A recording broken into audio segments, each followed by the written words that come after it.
Olá, bem-vindas e bem-vindos ao monitor do Novo Debate Econômico, o MNDE. Inauguramos esse espaço com a ideia de promover o debate sobre as novas maneiras de pensar a economia que hoje circulam na esfera pública, até recentemente dominada pela visão ortodoxa. O site novodebateeconômico.org.br conta com um blog de artigos de autoria de especialistas convidados, podcasts, textos produzidos a partir de dados de pesquisas e um glossário, explicando os principais conceitos envolvidos no novo debate econômico, como aqueles relativos aos temas do meio ambiente, igualdade de gênero, povos originários, inclusão racial e economia. Esta semana vamos discutir um tema que tem surgido bastante na mídia e nas redes sociais: a independência do Banco Central. Para isso, recebemos o professor do Instituto de Economia da UFRJ, João Sixu. Bem-vindo, João. Muito obrigado pelo convite, estou aqui à disposição. Para me ajudar neste episódio, tem a companhia do doutor em Economia pela UFRJ e pesquisador do MNDE, Luciano Alencar. Bem-vindo, Luciano. Fala, Dudu. Fala, João. Vamos ao debate. Bem, vamos começar então, João. Nas últimas semanas, como falei, ganhou destaque o debate acerca da independência do Banco Central.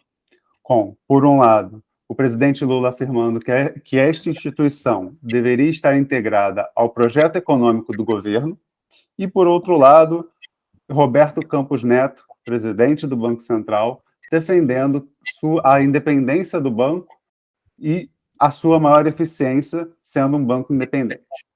A questão que se coloca, João, é de quem seria essa independência, dado a forte influência do setor financeiro privado no BC. Na sua opinião, quais são os benefícios e malefícios de um banco central independente?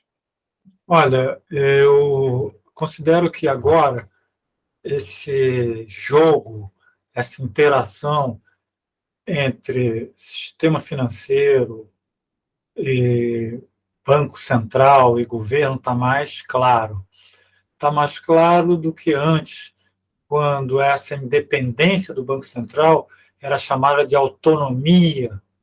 Essa fase era uma fase muito nebulosa do debate. Se falava de autonomia do Banco Central. Sim. Todas as instituições devem ter autonomia. Autonomia para realizar suas atividades, autonomia operacional. Então, essa foi uma fase muito nebulosa. O que tem de positivo agora é que as coisas estão muito claras.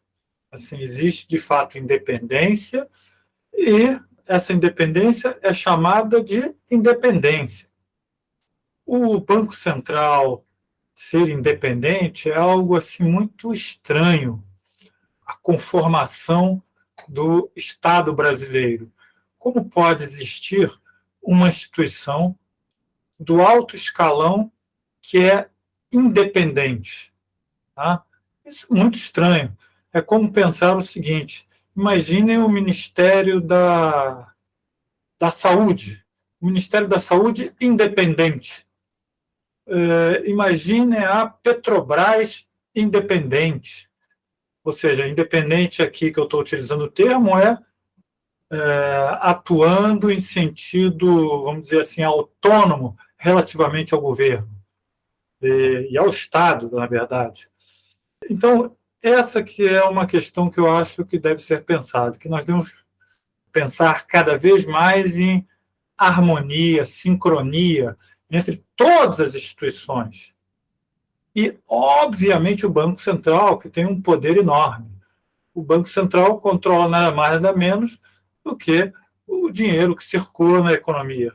Na verdade, que chancela todas as transações econômicas, sejam transações de bens, sejam transações financeiras. Então, eu não vejo nenhum sentido em se pensar numa instituição independente, uma instituição que é do Estado ser independente, seja ela qual for.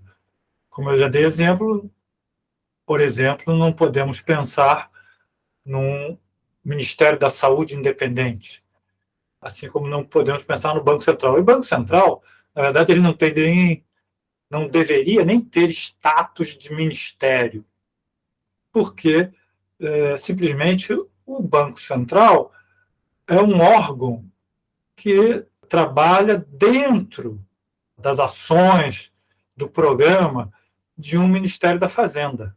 A gente não pode ter um Banco Central independente, nem sequer do Ministério da Fazenda. Deve ser um órgão subordinado ao Ministério da Fazenda. Assim como o Ministério da Fazenda tem outros órgãos que são subordinados, o Banco Central deve ser um deles. E o presidente do Banco Central não deveria nem ter status de ministro, ainda que fosse um ministro que atuasse de forma coordenada com os demais ministros. Deveria ter simplesmente o status de um funcionário de alto escalão subordinado ao ministro da Fazenda. E subordinado não quer dizer nada de redução de importância. Nós sabemos muito bem a importância que o Banco Central tem. Mas então, quais seriam os aspectos negativos da gente ter um Banco Central independente? Eu penso que o governo perde força porque, na verdade, todo o controle da parte monetária, né, foi retirado da sua administração. Aliás, o que se tenta agora, já que foi retirada a administração monetária do governo, o que se tenta agora é retirar a administração fiscal do governo. Então, o próximo passo que tem sido dado aí, tanto do ponto de vista estrutural quanto dos debates intelectuais sobre esse tema, é como retirar a autonomia fiscal do governo. Tá? Então, isso tem tudo a ver aí, que eu acabei de mencionar, com essa coisa de teto de gastos, regra para gastar, porque isso tudo vai levar, e o Banco Central independente, ele foi construído passo a passo também. Isso tudo, a ideia é levar a ter uma autoridade fiscal independente, que o Ministério da Fazenda não controle mais. Então, a gente tem que perceber isso, na verdade, que as duas pernas são bem, eu diria, eficazes da política econômica, é a perna fiscal e a perna monetária. E a do Banco Central eles já transformaram em independente. Agora estão dando os passos para transformar a política fiscal também subordinada a um órgão que seja independente. Então, o que é importante pensar é o seguinte: para que se utiliza política monetária? Se utiliza para controlar a taxa de juros e se utiliza também para controlar a taxa de câmbio. Tá? Política cambial é, na verdade, uma parte da política monetária. Tá? Então, quando o governo dá independência, ele perdeu a política monetária e perdeu a política cambial também. Então, isso é totalmente estranho à administração de política econômica. E tem um outro lado que eu vou falar, que o controle da inflação ele também perdeu, porque ele diz que o controle da inflação deve ser algo exclusivo do Banco Central. Bom, então vamos falar sobre esse ponto e depois eu volto. Na verdade, a inflação tem várias causas. Né? A inflação não tem uma causa só. A inflação é tida por esse arcabouço que foi introduzido na economia como sendo de responsabilidade só do Banco Central. Quando se tem inflação, se eleva a taxa de juros. Mas é muito estranho isso, porque a inflação tem inúmeras causas. Tá? Então, a gente não pode usar um único remédio para as diversas causas da inflação. As doenças têm diversas causas e são utilizados diversos remédios. Essa prática que a gente pode chamar de unicista do Banco Central, de que qualquer tipo de inflação é utilizada só uma única pílula, só um único medicamento, é completamente ineficaz. e com efeitos colaterais que eu vou reforçar para falar. Ineficaz por quê? Se a inflação é uma inflação importada, uma inflação que vem do exterior para dentro, pode ser por diversos canais, mas vamos imaginar um simples aqui, seja o aumento do preço internacional do petróleo. Tá? Quando isso acontece, é óbvio que nós vamos importar inflação, porque vai subir o preço, por exemplo, da gasolina aqui. Subindo o preço da gasolina, sobe os preços dos alimentos. Então, veja só, sobe o preço internacional do petróleo.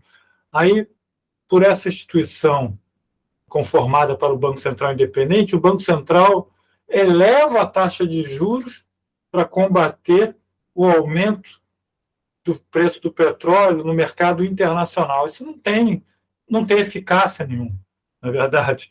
E o resultado disso é que a economia brasileira fica deprimida, porque a taxa de juros é elevada. Então, quem tem que absorver variações do preço internacional do petróleo são, na verdade, mecanismos que a Petrobras deve desenvolver e aplicar. Tá? Ter algum tipo de controle, tal como o preço do petróleo internacional sobe, e aqui no Brasil a gente faz, na verdade, isso ser absorvido dentro de uma margem que a Petrobras controle. Assim, quando o preço internacional do petróleo cai, também não tem que cair o preço, absorve dentro da mesma margem que a Petrobras controla.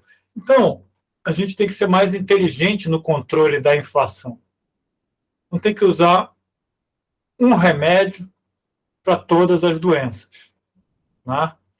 Na verdade, a gente só tem que utilizar o remédio da taxa de juros, que não é o remédio ideal, mas deveria ser utilizado somente quando a economia está superaquecida, que não é o caso brasileiro. Estamos muito longe de um superaquecimento. Se nós estivéssemos enfrentando um superaquecimento, deveríamos comemorar a economia crescendo 10% ao ano, e aí isso começa a gerar inflação, realmente aí elevar a taxa de juros tem algum efeito. Mas eu não acho nem que é bom utilizar a taxa de juros. A taxa de juros, até nesses casos extremos que eu estou mencionando, ela não deveria ser utilizada. A taxa de juros deve ser sempre baixa. Sempre. Sempre. O que deve ser utilizado nesses casos de superaquecimento é, na verdade, o governo reduzir os seus gastos quando a economia está superaquecida. Então, é a política fiscal que deve ser utilizada para combater inflação de demanda, e nem a política monetária. Porque a política monetária envolve custo da dívida pública. E a gente não pode, na verdade, fazer aumentar a dívida pública porque a economia está superaquecida. O que a gente tem que fazer é cortar gastos do governo, gastos reais, para reduzir, na verdade, o aquecimento da economia. Então, o resumo dessa questão para mim é o seguinte: esse é mais um motivo que o Banco Central tem que fazer parte do Estado e da administração governamental a cada momento. Tá? Porque a taxa de juros é um instrumento importante e a taxa de câmbio também. Então, o governo deve utilizar, no momento adequado, cada uma dessas políticas. E deve estar o controle da inflação nas mãos do governo, porque, na verdade, a inflação tem inúmeras causas. E, para cada causa, deve utilizar um instrumento diferente, e é só o governo, com seus diversos ministérios, é que tem todos esses instrumentos na mão. Você pode citar alguns desses instrumentos e, na sua opinião, você acha que a inflação deveria ser o único foco do Banco Central ou deveria ter-se métodos também para nível de emprego, por exemplo? Na verdade, eu acho que o Banco Central tem, nas últimas décadas, né, assumido essa ideia de controlar a inflação e, por vezes, alguns bancos centrais têm também a questão do emprego, como é o Fed, o Banco Central dos Estados Unidos.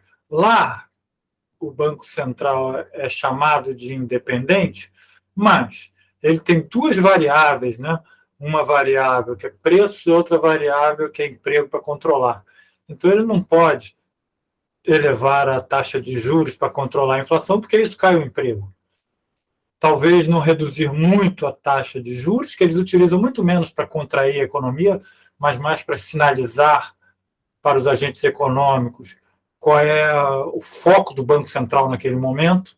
Então, quando eles elevam a taxa de juros, eles não estão querendo, na verdade, frear a economia, eles estão querendo sinalizar para a economia que está existindo um problema de inflação a ser combatido.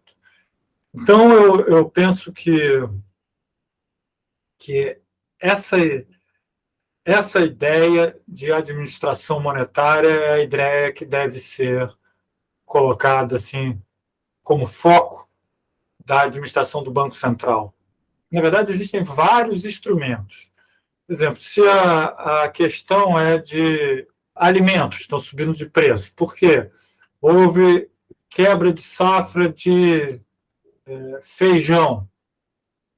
O que o governo deve ter? O governo deve ter os estoques reguladores, que eram diversos silos que o governo controlava e tinha muitos alimentos estocados. O que o governo fazia simplesmente era o seguinte, e que os produtores, os agricultores, gostavam muito dessa política, porque quando os preços caem por excesso de produção, o governo entra comprando e enchendo os armazéns, os silos. Quando o preço está muito alto, isso é muito bom para eles, mas o governo não deixava. Os preços começam a subir, o governo começa a desovar seus estoques reguladores. Mas agora o governo parece que anunciou que vai novamente reativar os estoques reguladores. Por isso que eu estou falando, existem diversos instrumentos. A Petrobras tem instrumentos para controlar a inflação que vem pelo petróleo. Os estoques reguladores, o governo tem para controlar variação de preço de alimentos. Se a inflação tiver como causa o superaquecimento, o que o governo tem que fazer é cortar gastos. Então, faz parte até do controle da inflação um fluxo de obras que o governo coloca em execução, que durante determinados períodos o governo tem que acelerar essa execução de obras, quando a economia está desacelerando, acelerar e manter acelerado. Se a economia começa a superaquecer, o governo começa a desacelerar esse cronograma de obras. Então, existem inúmeros instrumentos e, dependendo da causa, você vai utilizando um ou outro. São diversos botões que têm que ser controlados. E não pode ser, conforme a gente já disse, não pode ser só para qualquer tipo de inflação um único remédio, que é a taxa de juros. Isso, não, além de não funcionar, é prejudicial por tudo aquilo que a gente já falou, o que uma taxa de juros alta causa numa economia como a economia brasileira, que está andando de lado há muito tempo, desde 2017. Andando de lado ou andando para trás, se contarmos os 2 anos anteriores, 2015 e 2016. Bom, sempre que o governo ele critica a política de juros, né, nas últimas semanas a gente viu muito Lula fazendo isso, tem sempre um grande alarme no mercado, na grande mídia, falando que isso abala os humores do mercado, as expectativas dos agentes. Você acha que isso, em alguma medida, deveria pautar a ação do governo? E como é que você vê o papel da mídia nesse sentido de pressionar o governo para não intervir na política monetária, que nesse momento é uma política que está mantendo os mais elevados juros reais do mundo? A mídia tem um posicionamento bastante curioso. Ela é unânime na defesa de que a política monetária não pode ser criticada. É a única política que não pode ter contestação. A política fiscal a toda hora é contestada, a política da área de saúde é contestada, mas a política monetária, o debate está realmente interditado.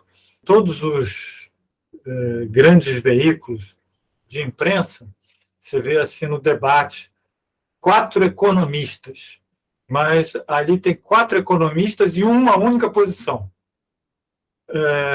Isso é extremamente negativo e não esclarece, na verdade, a sociedade de fato que está acontecendo.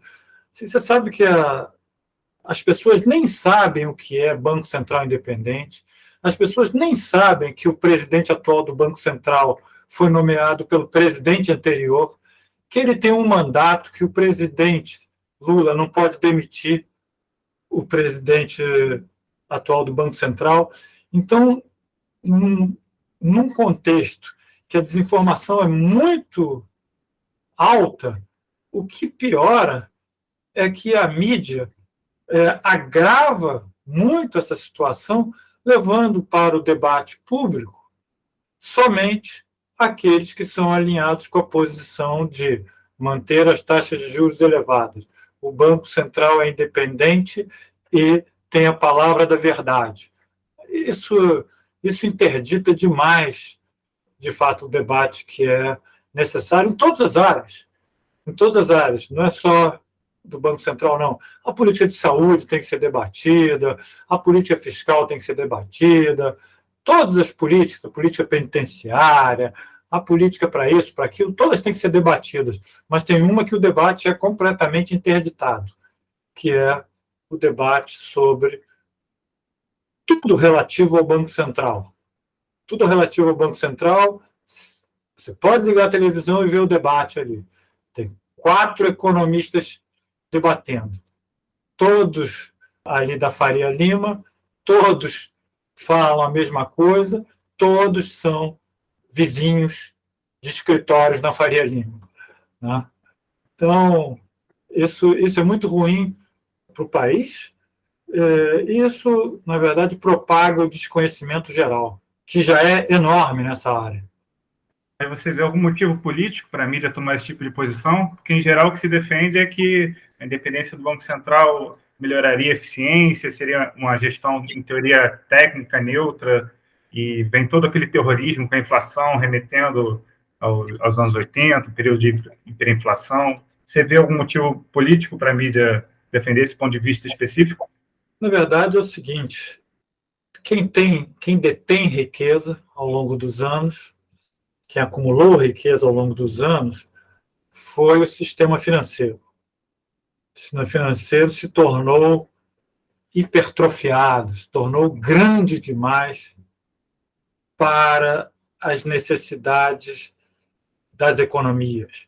Na verdade, eles não fazem o que tem que fazer, que é financiar as atividades do lado real da economia, a produção, e utilizam os seus volumes exagerados de recursos para atuar só do lado financeiro. E o resultado disso é que esse lado financeiro, ele também detém, através do seu poderio econômico, detém também poder político. Então, detém muito poder político. E isso faz com que esse poder de anunciantes nos veículos de mídia deixem com que esse segmento financeiro, que se tornou um segmento político, com um poder exagerado. Né? Quem são os representantes no parlamento? Quem são as vozes na mídia que representam os trabalhadores? Na verdade, isso é uma parcela muito pequena. A hegemonia que se aproxima de 100%, se aproxima de totalidade, na verdade, com as ideias que advêm dos interesses do sistema financeiro, que dominam a mídia e que dominam o sistema político. Na verdade, que domina parlamentos. E, por vezes, dominam os executivos. também. Pois é, e João, você já colocou bastante sobre essa questão da inflação, você colocou bastante também essa questão de posicionamento da mídia, né, que é um ponto que existe sempre uma mesma perspectiva e que eles não permitem uma discussão sobre o Banco Central, mas hoje nós estamos num momento, né, esse podcast sendo gravado no início do governo Lula, durante um momento em que o presidente ele costuma ter mais força, né? É um momento que a gente tem início de governo, normalmente o presidente tem mais força normalmente, e você, né, existem possibilidades de movimentações ocorrerem. Então, pensando nesse momento, apesar da campanha contrária da mídia, João, você acredita que politicamente esse é um momento para se rever a autonomia do Banco Central? E aproveitando para fazer também uma última pergunta sobre quais seriam para você, pensando também nesse momento e nesse contexto, quais seriam os prós e contras de se alterar a meta de inflação, como a gente tem visto algumas discussões na mídia nos últimos tempos? Eu não gosto muito dessa ideia de metas de inflação. Na verdade, eu penso que, conforme eu já mencionei, o Banco Central nem deveria perseguir meta alguma de inflação. Quem deve ter meta de inflação é o governo, não o Banco Central. Mas acho que não deveria ter só meta de inflação, não. Deveria ter meta de emprego, meta de crescimento, meta de taxa de câmbio, várias metas para perseguir. Então, eu não gosto muito dessa ideia de meta. Agora, penso que o melhor é sempre contrabalançar aí entre uma taxa de juros menor e uma inflação razoável. Mas esse raciocínio, eu não gosto de assumir esse raciocínio como meu. Esse raciocínio deve ser de quem gosta das tais metas de inflação, acha que o Banco Central deve ter meta de inflação. Na verdade, eu acho que o governo deve ter meta de inflação, conforme eu já disse, mas deve ter meta de muita coisa, e entre elas, meta para acabar com a miséria, meta para geração de emprego, meta para qualificação de trabalhadores, muitas metas. E todas devem ser metas do governo, e não metas de um órgão em particular. Eu acredito que é a hora de um bom debate, se for possível, acho que é hora de rever.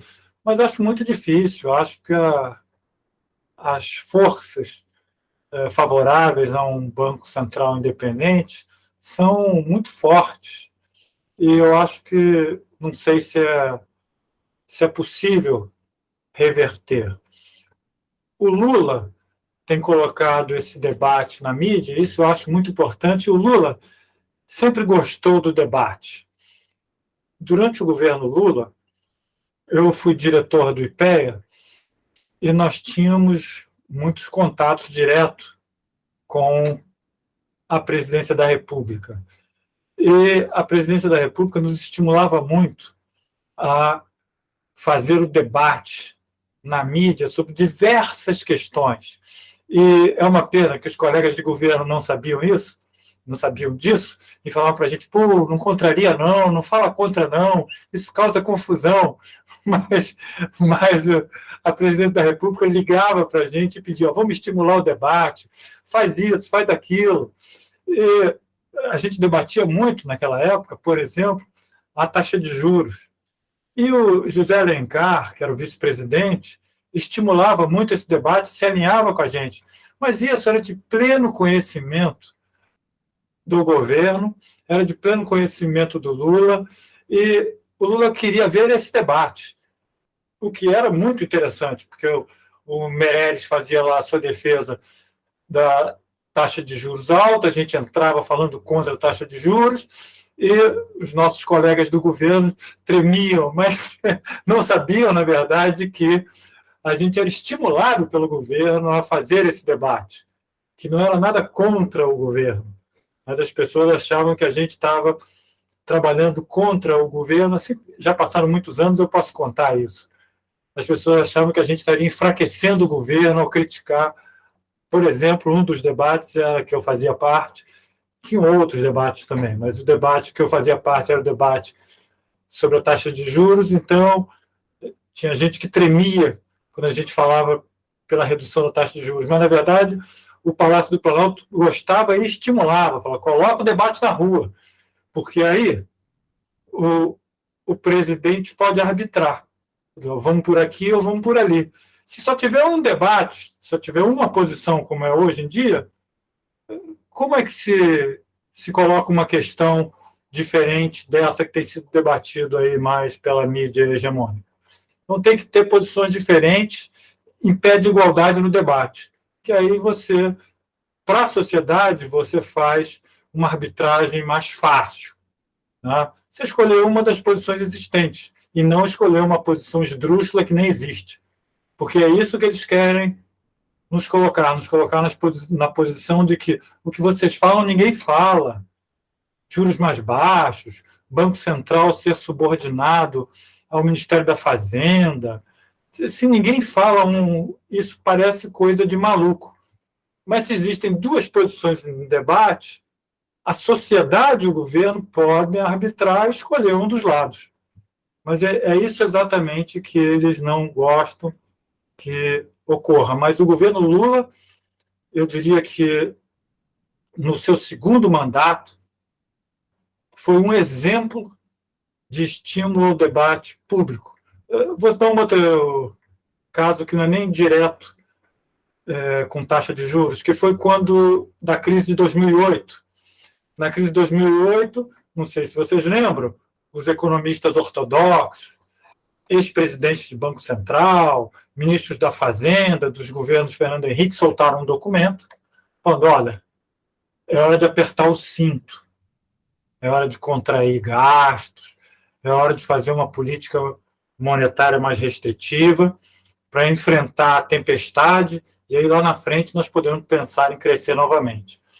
E o governo colocou, através de diversos órgãos, BNDES, por exemplo, outro debate na rua. Não, é hora de enfrentar gastando, de dando estímulo ao crédito, de emprestar.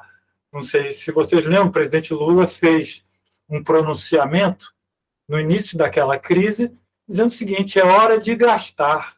Vamos comprar máquina de lavar, vamos comprar o fogão novo, vamos fazer reformas das suas casas, porque é isso que vai nos tirar dessa situação de crise. E foi isso que aconteceu. Na verdade, a crise de 2008 foi superada pelo Brasil muito rapidamente, porque existia espaço para uma outra posição, essa posição foi o debate e foi a prática e mostrou resultados. Então, é isso que a gente precisa agora. A gente precisa posições em debate. Essa é um caso, e a taxa de juros também. O Meirelles depois foi reduzindo, ainda atrasado durante aquela crise, ainda atrasado, mas depois foi reduzindo, porque a pressão já era grande demais da sociedade, não é do governo, não. O governo colocava o debate, e ele resistia, e atrasado ele reduziu a taxa de juros, mas reduziu. Fez diferente do que os seus colegas do sistema financeiro sugeriam, que era elevar as taxas de juros, apertar o cinto para esperar a tempestade passar. Aproveitando, queria te perguntar assim, então, será que o que falta hoje talvez seja, não diria uma sociedade, mas vamos dizer, um sistema, né, que envolve a mídia, envolve os antigos governos e tudo, um sistema que esteja acostumado a esse processo de debate? O que falta hoje é esse processo de debate para a gente poder ter essa discussão que você está trazendo. Porque, independente de se defender a independência ou não do Banco Central, o que falta é a gente ter essa disputa igual de argumentos, que não é o que a gente vê. Inclusive, como você bem colocou, a gente tem percebido que um lado quer defender um argumento contrário à independência do Banco Central e o outro lado quer defender que quem é contra a independência vamos dizer, está sozinho no mundo. Isso. Não, o que eu acho é aquela cadeia que eu já mencionei. É que o sistema financeiro é muito forte no Brasil e no mundo, é muito forte. Ele defende interesses tanto dentro do sistema político quanto na mídia. Então, o debate fica interditado, na verdade, vem lá de trás, né? Vem lá do fortalecimento do sistema financeiro. Diversos veículos são controlados por bancos, veículos de mídia são controlados por bancos, ou, na verdade, eles recebem os anúncios de grande parte do sistema financeiro nesses veículos de mídia. E existe uma simples ameaça: retira os anúncios, eles perdem uma fonte enorme de recursos. Então, o que eu penso é que, de fato, a forma de quebrar isso aí não é quebrar diretamente na mídia, porque esses veículos que são controlados pelos anúncios ou diretamente pelo sistema financeiro, eles vão ficar ali. O que deve se fazer é se fortalecer veículos que possam, não imediatamente, mas espero que no correr dos próximos anos, possam concorrer com esses veículos. Ou seja, esses veículos são financiados pelo sistema financeiro. A gente tem que ter veículos que sejam financiados por outros interesses. Então, aí eu acho que é possível fazer o debate. Eu não acredito que um veículo, eu não quero citar o nome, mas um veículo desses, de uma TV dessas aí quaisquer, elas mudem de posição. Elas não vão mudar de posição, porque elas têm anúncios pesadíssimos. Não sei se você já viu, no jornal ali das 8h30, tem dias no final do ano que o intervalo inteiro de 2, 3 minutos é um banco só que anuncia, falando lá das suas bondades sociais, das suas escolas, dos meninos que eles tiraram da pobreza, estudaram nas escolas X ou Y e se formaram em Harvard, etc. Então, eles compram ali na hora do jornal das 8h30, 3 minutos com suas realizações na área social. Então, é difícil concorrer dentro desses veículos, mas em paralelo a esses veículos eu acho que é possível concorrer. Basta o governo aproveitar que o governo agora tem uma posição progressista, de esquerda, utilizar seus recursos para financiar veículos que divulguem outras posições, para poder o debate ficar mais equilibrado na mídia, né? Então, é isso que eu penso. Eu acho que a gente tem que cada vez mais fortalecer esses veículos, porque os outros já são fortes. O que eles deveriam fazer, na verdade, era abrir o debate, mas os anunciantes querem fechar o debate. Esse que é o ponto. Os anunciantes gostam de debates sobre discriminação racial, sobre igualdade disso, igualdade daquilo, todas muito importantes, mas não querem debate sobre política monetária, não querem debate sobre gastos públicos. Gastos públicos, eles são obrigados a permitir o debate, porque o governo é o responsável pelo tesouro, pelo caixa. Então, eles são obrigados a abrir o debate e criticar o governo. Mas política monetária está nas mãos e política cambial nas mãos do Banco Central, eles não precisam abrir o debate, eles precisam fechar o debate. É isso. João, realmente esse tema é um tema extremamente delicado, que envolve diversos aspectos. Não vamos conseguir discutir sobre tudo isso hoje, mas acho que já foi uma excelente aula. Gostaria de agradecer a sua participação e a sua paciência em explicar todos os temas e todos os pontos de vista e questões que a gente precisava discutir sobre essa questão tão importante, que é a independência do Banco Central e todos esses aspectos que envolvem essa questão. Então, João, gostaria de agradecer a sua participação no podcast do MNDE. Muito obrigado. Muito obrigado a todos. Luciano, quero agradecer novamente a sua parceria nesse mais um episódio do MNDE. Falou, Dudu, falou, João. Vamos que vamos. Obrigado a todos que nos ouviram até o momento. Não esqueçam de seguir todas as redes sociais do MNDE e curtir este episódio. Até a próxima.